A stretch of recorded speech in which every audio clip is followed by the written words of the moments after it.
नमस्कार, आप देख रहे हैं न्यूज दुनिया। आज है 25 जुलाई 2025, दिन शुक्रवार। आज की हिंदी तिथि है श्रावण शुक्ल पक्ष प्रतिपदा और हम आपके लिए लेकर आए हैं मध्य प्रदेश और देश की टॉप बड़ी खबरें एकदम सीधे और सच्चे अंदाज में। चलिए शुरू करते हैं आज की पहली खबर से। संसद के मानसून सत्र का गुरुवार को चौथा दिन है। सुबह 11 बजे लोकसभा की कार्यवाही शुरू होते ही विपक्षी सांसद बिहार वोटर वेरिफिकेशन मामले पर हंगामा करने लगे। कांग्रेस सहित कई विपक्षी सांसद वेल में आकर पोस्टर लहराने लगे। स्पीकर ओम बिरला ने कहा कि तख्तियां लेकर आने पर सदन नहीं चलेगा। उन्होंने कांग्रेस सांसदों से कहा कि आपके संस्कार नहीं है। हंगामे के बीच लोकसभा की कार्यवाही सिर्फ 6 मिनट चल पाई। स्पीकर ने दोपहर 2 बजे तक के लिए स्थगित कर दिया। राज्यसभा में कार्यवाही करीब 1.5 घंटे चली, फिर भी 2 बजे के लिए स्थगित कर दिया गया। उधर संसद के बाहर मकर द्वार पर बिहार वोटर वेरिफिकेशन मामले पर लगातार तीसरे दिन प्रदर्शन किया गया। सोनिया गांधी भी इसमें शामिल हुई। प्रियंका गांधी ने खतरे में लोकतंत्र लिखा पोस्टर लहराया।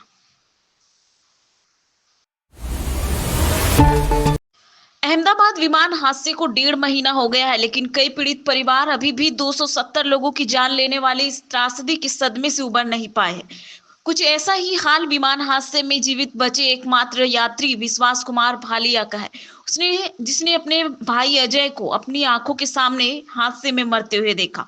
वे अब तक सदमे से उबर नहीं पाए हैं। विश्वास के परिवार का कहना है कि उसे नींद नहीं आती है, रात रात भर जागता रहता है और इस वजह से उसका एक छोटे बच्चे की तरह हर समय ध्यान रखना पड़ रहा है।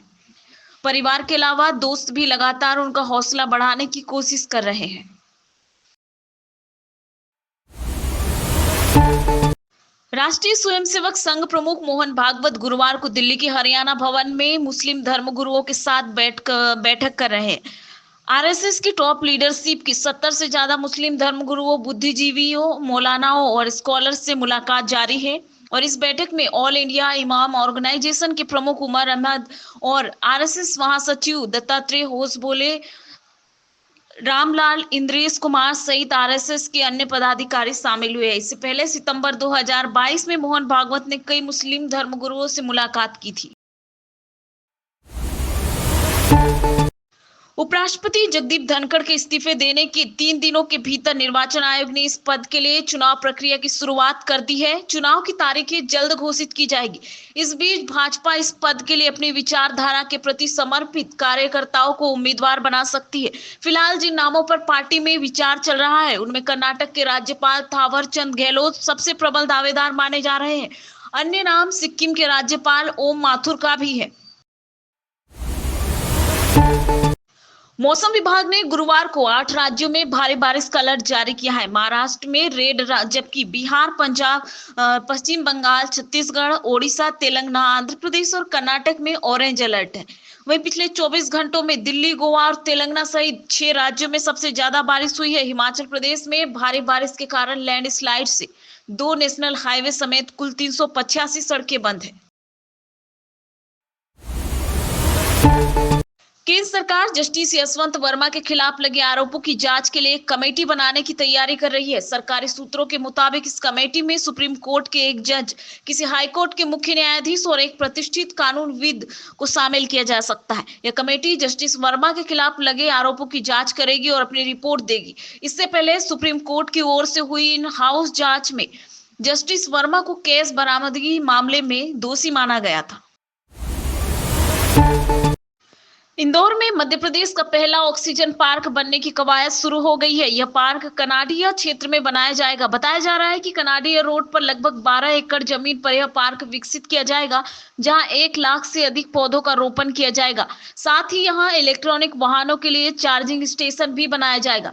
यह जमीन मास्टर प्लान में ग्रीन बेल्ट के रूप में चिन्हित है और ऑक्सीजन पार्क का निर्माण इंदौर नगर निगम द्वारा किया जाएगा। हालांकि शुरुआत में इस जमीन पर गौशाला बनाने की योजना थी। बिहार विधानसभा के मानसून सत्र के चौथे दिन पहले सेशन में सदन में एसआईआर के मुद्दे पर चर्चा हुई और एआईएमआईएम विधायक अख्तरुल इमाम एसआईआर के विरोध में सदन में बोल रहे थे और इस दौरान उन्होंने डॉक्यूमेंट में आ रही परेशानियों को लेकर सवाल उठाए। ईमान का कहना है कि हमारी दाढ़ी टोपी देखकर, हमारे मस्जिदों की मीनारों को देखकर आपको लगता है यही भारतवासी नहीं है। बांग्लादेशी है। मैं बताना चाहता हूं, जिस वक्त देश का बंटवारा हो रहा था, पाकिस्तान के 2 टुकड़े हो गए थे। अगर सीमांचल करवट बदल लेता तो भारत के भी 2 टुकड़े हो जाते। प्रवर्तन निदेशालय ने अनिल अंबानी के रिलायंस ग्रुप से जुड़े 35 से ज्यादा ठिकानों पर छापेमारी की। इसमें करीब 50 कंपनियां शामिल है। 25 से ज्यादा लोगों से भी पूछताछ की गई है। मीडिया रिपोर्ट्स के मुताबिक येस बैंक से लिए 3000 करोड़ रुपए के लोन धोखाधड़ी मामले में गुरुवार 24 जुलाई को की गई ये रेड दिल्ली और मुंबई में चल रही है। न्यूज एजेंसी के मुताबिक ये कार्रवाई सीबीआई की ओर से दर्ज 2 एफआईआर और SEBI national housing bank, bank of Baroda और नेशनल फाइनेंशियल रिपोर्टिंग अथॉरिटी जैसे एजेंसियों से मिली जानकारी के आधार पर की गई है। मालदीव के राष्ट्रपति मोहम्मद मुइज़ के साले और सलफी जमीयत के नेता शेख अब्दुल्ला बिन मोहम्मद इब्राहिम ने पीएम मोदी को आतंकवादी कहा है और उन पर बाबरी मस्जिद तोड़ने का आरोप लगाया है। मालदीव के अखबार अंधाधुंध की रिपोर्ट के मुताबिक विवाद बढ़ने के बाद अब्दुल्ला ने सोशल मीडिया पोस्ट डिलीट कर दी। फिलहाल मालदीव सरकार की ओर से इस पर कोई आधिकारिक टिप्पणी नहीं की गई है। पीएम मोदी 25 जुलाई को मालदीव के दौरे पर जाने वाले हैं और यहां वे 26 जुलाई को होने वाले मालदीव के स्वतंत्रता दिवस समारोह में शामिल होंगे।